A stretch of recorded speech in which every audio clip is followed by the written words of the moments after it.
हाँ तो बच्चों, हमारा एल्डिहाइड और कीटोन का निर्माण चल रहा है। तो एल्डिहाइड और कीटोन के निर्माण में मैंने आपको पिछले वीडियो में जेम डाई हैलाइड से एल्डिहाइड कीटोन का निर्माण, एल्कीन के ओजनी अपघटन से एल्डिहाइड कीटोन का निर्माण और अम्ल क्लोराइड से एल्डिहाइड और कीटोन का निर्माण मैंने आपको पढ़ाया है। आज हमारा छठवां मेथड है नाइट्राइल से एल्डिहाइड का निर्माण। अब यहाँ नाइट्राइल से एल्डिहाइड का निर्माण ही हेडिंग लिया गया है, कीटोन नहीं लिया गया है। इसका कारण यह है बच्चों कि नाइट्राइल के अपचयन के द्वारा सिर्फ एल्डिहाइड ही प्राप्त होता है, कीटोन प्राप्त नहीं होता है।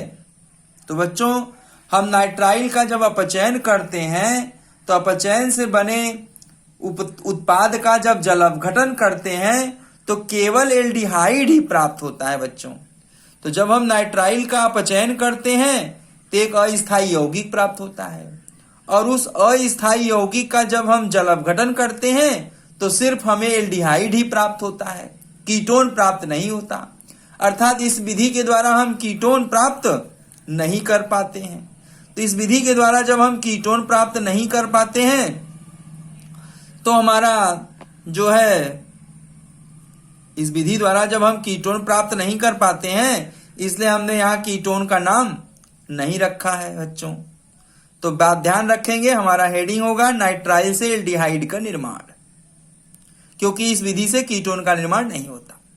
अब नाइट्राइल से एल्डिहाइड के निर्माण के लिए एक नेम रिएक्शन है बच्चों, जिसका नाम है स्टीफन अपचयन अभिक्रिया। स्टीफन अपचयन अभिक्रिया भी नाइट्राइल से एल्डिहाइड के निर्माण से संबंधित है। जो स्टीफन अपचयन अभिक्रिया है यह नाइट्राइल से एल्डिहाइड के निर्माण से संबंधित है बच्चों। इसलिए मैंने यहां एक नेम रिएक्शन हेडिंग डाल दिया, स्टीफन अपचयन अभिक्रिया। तो बच्चों, स्टीफन अपचयन अभिक्रिया किसे कहते हैं? स्टीफन अपचयन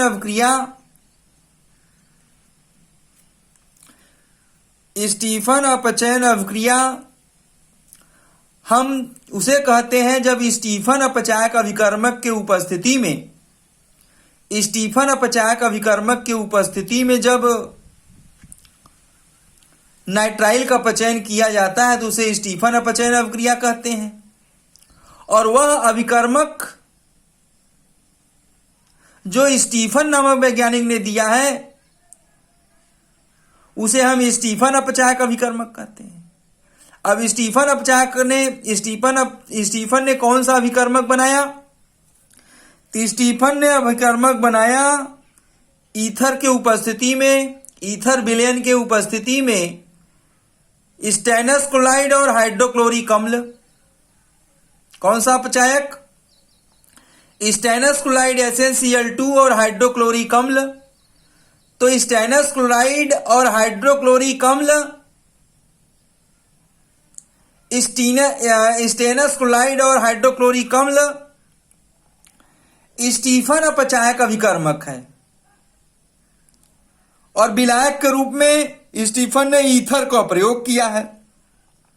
तो ईथर विलायक के उपस्थिति में स्टेनस क्लोराइड और हाइड्रोक्लोरिक अम्ल अपचायक का कार्य करता है, जिसे स्टीफन ने दिया है। इसलिए इसे हम स्टीफन अपचायक अभिकर्मक कहते हैं। तो स्टीफन वैज्ञानिक के अनुसार हम कह सकते हैं कि स्टीफन अपचायक SnCl2, HCl और ईथर विलायक की उपस्थिति में, अभिकर्मक की उपस्थिति में एल्किल या एरिल, एल्किल मतलब एलिफैटिक नाइट्राइल, एरिल मतलब एरोमेटिक नाइट्राइल, चाहे हम एलिफैटिक नाइट्राइल ले चाहे एरोमेटिक नाइट्राइल ले, का जब अपचयन करते हैं तो अपचयन करने से एक अस्थायी उत्पाद बनता है, और उस उत्पाद का जब जल अपघटन करते हैं तो हमें एल्डिहाइड प्राप्त होता है। अगर एल्किल नाइट्राइल लेंगे तो एलिफैटिक एल्डिहाइड प्राप्त करेंगे, और यदि एरिल नाइट्राइल लेंगे तो एरोमेटिक एल्डिहाइड प्राप्त करेंगे। तो इस अभिक्रिया को हम स्टीफन अपचयन अभिक्रिया कहते हैं बच्चों। तो जब SnCl2 और HCl और ईथर विलायक के उपस्थिति में एल्किल नाइट्राइल या एरिल नाइट्राइल का जब अपचयन किया जाता है तो एक अस्थायी यौगिक बनता है इमिनोक्लोराइड जिसे कहते हैं।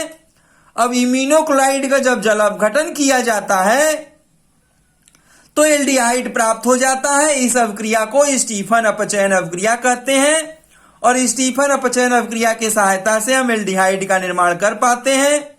इस अवक्रिया के द्वारा कीटोन का निर्माण नहीं होता, इस अवक्रिया के द्वारा केवल एल्डिहाइड का ही निर्माण होता है।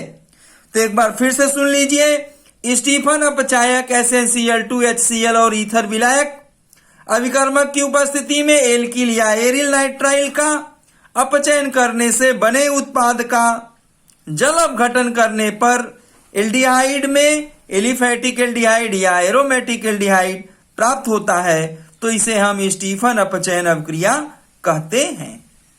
तो बच्चों यहां वीडियो पॉज करके इसको लिख लीजिएगा। अब इसको हम मिटा दे रहे हैं। अब इसकी अवक्रिया कैसे होगी हम आपको उसको समझा दें। तो हमारी अवक्रिया कैसी होगी उसको भी ध्यान से जरा देखिए बच्चों, कैसे होता है। स्टीफन अपचायक अभिकर्मक की उपस्थिति में कैसे स्टीफन अवक्रिया होती है। तो बच्चों हम एल्किल अथवा एरिल साइनाइड को ईथर में घोल लेंगे। बच्चों हम क्या करेंगे, एल्किल अथवा एरिल साइनाइड को ईथर में घोल लेंगे और ईथर में घोलने के बाद उसे हम स्टेनस क्लोराइड और HCl के साथ अपचयित करेंगे तो इमिनोक्लोराइड बनेगा और इमिनोक्लोराइड का जब जल अपघटन करेंगे तो एल्डिहाइड बन जाएगा और यही अवक्रिया स्टीफन अपचयन अवक्रिया कहलाती है। और इस अवक्रिया को हम 290 से 295 केल्विन ताप पर कराते हैं, ये भी बात ध्यान रखिएगा। इस अवक्रिया को हम 290 से 295 केल्विन ताप पर कराते हैं। तो बच्चों देखिए हमारे पास जो स्टेनस क्लोराइड है SnCl2 है, यह HCl से अवक्रिया कर लेता है तो हमारे पास यह SnCl4 बदल जाता है, स्टेनिक क्लोराइड बदल जाता है और हमें नवजात हाइड्रोजन परमाणु दिया जाता है। क्या है, नवजात हाइड्रोजन परमाणु। अब नवजात हाइड्रोजन परमाणु बच्चों बहुत ही सक्रिय होता है और ये क्या हो गया हमारा, ये हो गया हमारा स्टेनिक क्लोराइड और ये हमारा है स्टेनस क्लोराइड।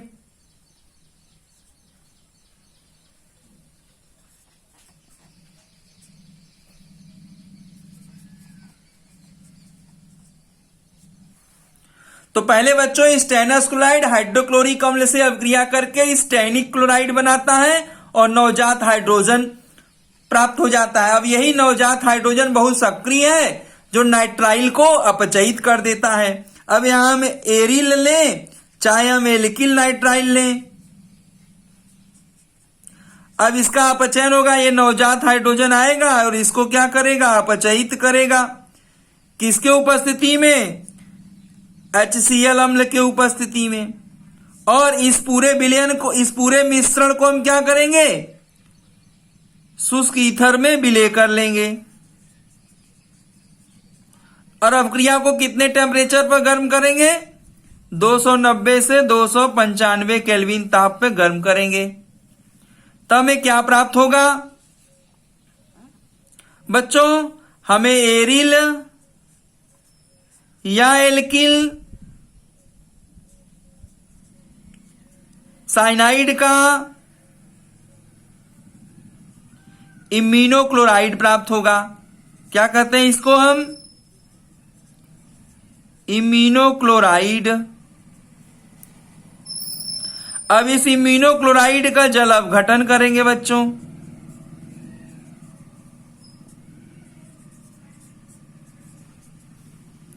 अब जब जल अपघटन करेंगे तो हमें क्या प्राप्त होगा, वही एल्डिहाइड प्राप्त होगा। एरोमेटिक होगा तो एरोमेटिक, एल्किल होगा तो एल्किल और साथ में अमोनियम क्लोराइड सह उत्पाद के रूप में हमारा बाहर निकल जाएगा। ये हमारा एल्डिहाइड प्राप्त हो गया। तो ये अपचयन अभिक्रिया होती है और इस अपचयन अभिक्रिया को हम स्टीफन अपचयन अभिक्रिया कहते हैं। तो पहले बच्चों स्टेनस क्लोराइड हाइड्रोक्लोरिक अम्ल से अभिक्रिया करके स्टेनिक क्लोराइड बनाता है और नवजात हाइड्रोजन परमाणु देता है।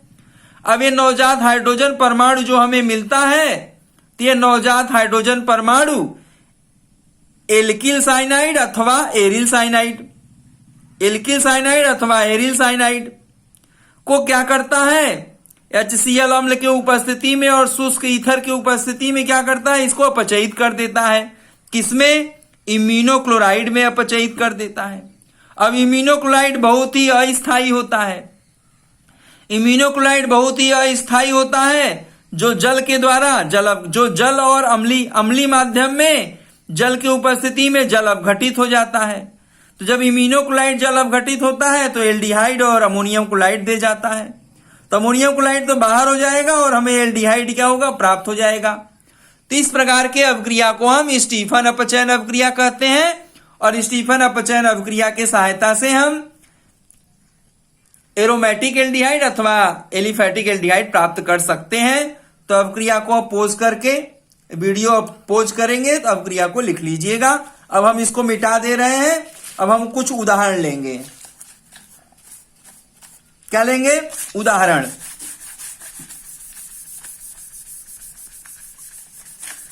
अब जैसे हमें मान लीजिए एसिटल्डिहाइड बनाना है। एसिटल्डिहाइड बनाना है मतलब CH3CHO बनाना है। तो CH3CHO बनाना है तो मेथिल साइनाइड हम लेंगे। जैसे हम एल्किल साइनाइड के अंतर्गत CH3C ट्रिपल बॉन्ड N जिसका नाम है मेथिल साइनाइड। तो मेथिल साइनाइड का यूपीएसी नाम है एथेन नाइट्राइल। अब एथेन नाइट्राइल की क्रिया हम कराएंगे किसके साथ? यही स्टेनस क्लोराइड के द्वारा जो हमें हाइड्रोजन प्राप्त होगा, नवजात हाइड्रोजन प्राप्त होगा, उसी से हम अभिक्रिया कराएंगे। शुष्क ईथर के उपस्थिति में 290 से 295 डिग्री सेल्सियस ताप पर तो हमें क्या प्राप्त होगा? CH डबल बॉन्ड NH.HCl ये प्राप्त होगा, जिसको हम कहते हैं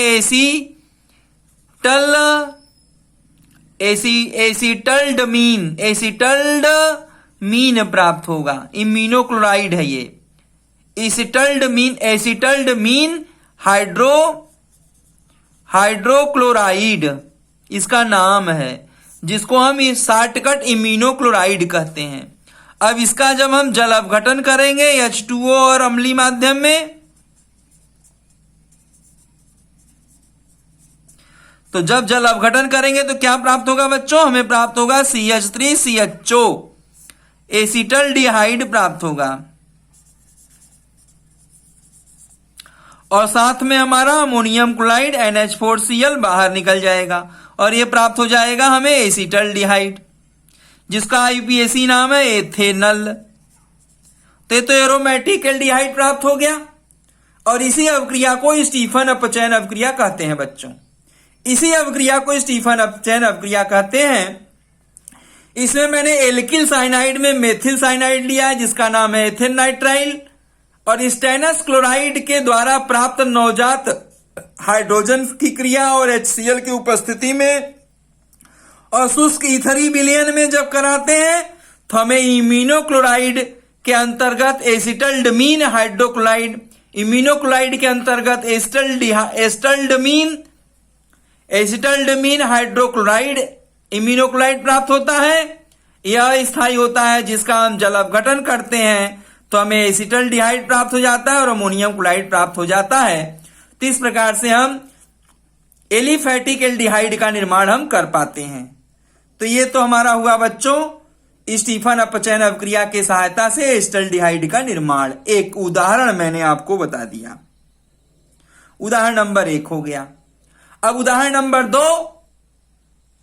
उदाहरण नंबर 2 में हम एरोमेटिक एल्डिहाइड प्राप्त करना चाहते हैं। तो बस हमें एल्किल साइनाइड के जगह हमें एरिल साइनाइड लेना है। तो एरिल साइनाइड का उदाहरण है फेनिल साइनाइड। तो एरिल नाइट्राइल का उदाहरण है फेनिल साइनाइड। फेनिल साइनाइड का सूत्र क्या होता है बच्चों? C6H5Cn होता है। तो C6H5Cn होता है, तो इसी अवक्रिया को हम उसके रूप में बदल सकते हैं। कहां कहां हमें बदलाव करना होगा ध्यान रखिएगा, हम अभी बता देते हैं। पहले वीडियो को पॉज करके इस अवक्रिया को लिख लीजिएगा। फिर हम दूसरा एग्जाम्पल में इसी में बदलाव कर दे रहे हैं। देखिए हमारे पास फेनिल साइनाइड का सूत्र होता है C6H5Cn। तो Cn तो रहेगा, CH3 के जगह हमारे पास आ जाएगा, देखिए बदलाव बदल रहे हैं, CH3 के जगह हमारे पास हो जाएगा C6H5। तो ये हो गया हमारे पास फेनिल। तो इसका नाम क्या हो जाएगा? इसका नाम हो जाएगा एरोमेटिक एरिल साइनाइड। तो एरिल साइनाइड ये हमारा हो गया एरिल साइनाइड। अब एरिल साइनाइड में हमने क्या लिया?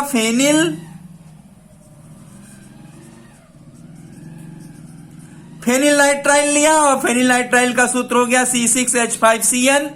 अब क्रिया जस की तस होगी।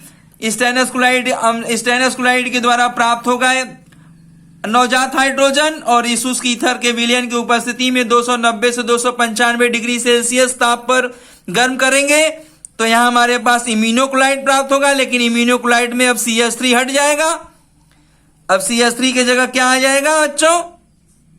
C6H5 आ जाएगा। अब C6H5 आ जाएगा तो इसका नाम बदल गया। अब यह एल्डमीन तो रहा नहीं, अब यह हो गया बेंजल्डमीन, BENZALDMIN, बेंजल्डमीन हो गया। बेंजल्डमीन हाइड्रोक्लोराइड। तो यह इम्यूनोक्लोराइड प्राप्त हुआ जो अस्थायी है, और इसका जब जल अपघटन करेंगे तो यहां हमें एसिटल्डिहाइड अब नहीं प्राप्त होगा। अब यहां क्या बदला होगा बच्चों? आप समझ गए होंगे कि जैसे हमने यहां CH3 के जगह C6H5 कर दिया, उसी तरीके से हमें यहां उत्पाद में भी CH3 के जगह पर C6H5 कर देंगे, तो हमें एरोमेटिक एल्डिहाइड बेंजल्डिहाइड प्राप्त हो जाएगा, और साथ में अमोनियम क्लोराइड बाहर होगा। तो इस प्रकार से बच्चों हम एरिल साइनाइड के अपचयन से हमने आपको एरोमेटिक एल्डिहाइड बेंजल्डिहाइड प्राप्त कर लिया। तो यह अवक्रिया भी स्टीफन अपचयन अवक्रिया का ही उदाहरण है। यह अवक्रिया भी स्टीफन अपचयन अवक्रिया का ही उदाहरण है। इस अवक्रिया को भी हम स्टीफन अपचयन अवक्रिया कहते हैं।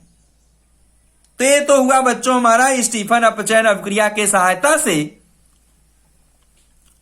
एरोमेटिक एल्डिहाइड का निर्माण हमने कर लिया। इस तरीके से आप कोई भी एरोमेटिक एल्डिहाइड प्राप्त कर सकते हो। जैसे अगर हम यहां पर, अब ध्यान से इस अवक्रिया को पहले लिख लीजिएगा, वीडियो को पॉज करके अवक्रिया लिख लेंगे, यह उदाहरण हो जाएगा। स्टीफन अपचयन अवक्रिया का दूसरा उदाहरण हो जाएगा। अगर हमें तीसरा उदाहरण बनाना है तो इसी अवक्रिया में बन जाएगा। अगर हमें एरिल साइनाइड में हम यहां ले C6H5CH2 ले, तो यह भी तो एरिल साइनाइड है। C6H5CH2 भी एरिल साइनाइड है। अब C6H5CH2 एरिल साइनाइड का जब अपचयन करेंगे तो यहां हमारे पास C6H5 के जगह पर C6H5CH2 single bond CH double bond NH.HCl। तो यहां उत्पाद में भी हमारे पास C6H5 की जगह क्या हो जाएगा? C6H5CH2 CHO प्राप्त हो जाएगा। देखो ऐसा प्राप्त, जब हमने C6H5CH2 लिया तो यहां C6H5CH2 CHO मिला।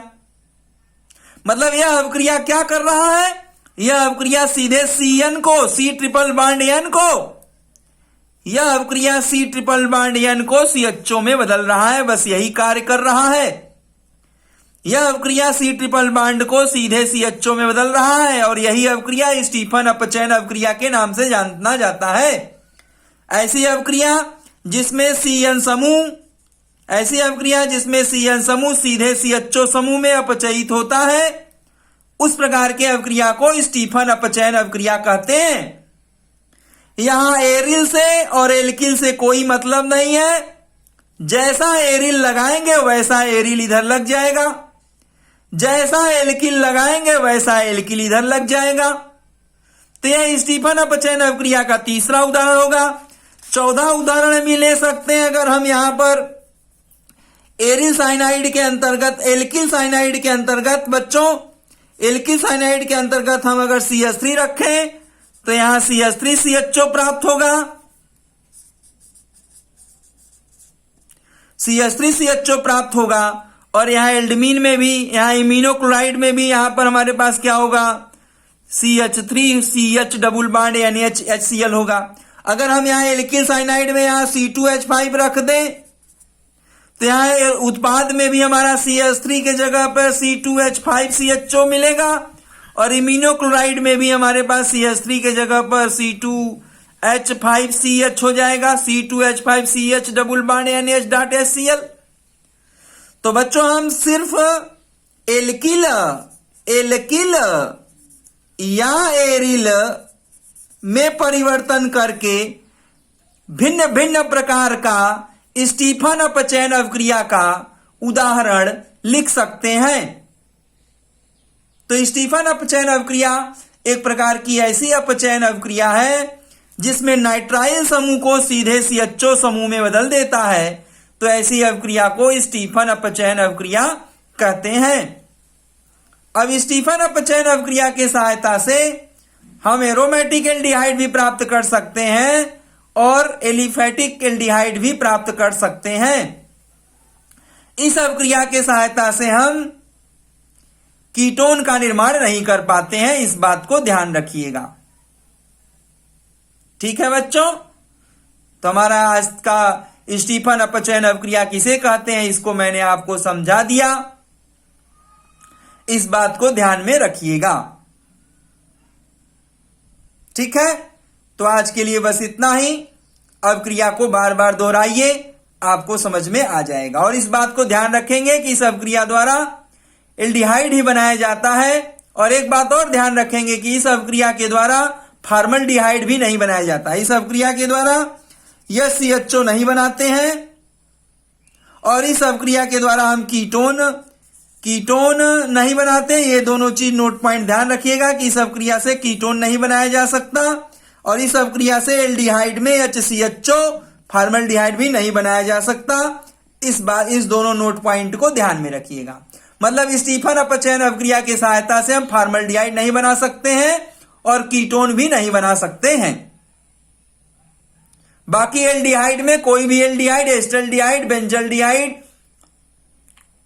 प्रोपेनल्डिहाइड, ब्यूटेनल्डिहाइड, कोई भी एल्डिहाइड एलिफेटिक में या कोई भी एल्डिहाइड एरोमेटिक एल्डिहाइड में प्राप्त किया जा सकता है। बस केवल फॉर्मल्डिहाइड और कीटोन का निर्माण नहीं किया जा सकता। तो इस प्रकार से हम नाइट्राइल से एल्डिहाइड कैसे निर्माण करते हैं उसके बारे में मैंने आपको समझा दिया। अब आज के लिए बस इतना ही। धन्यवाद।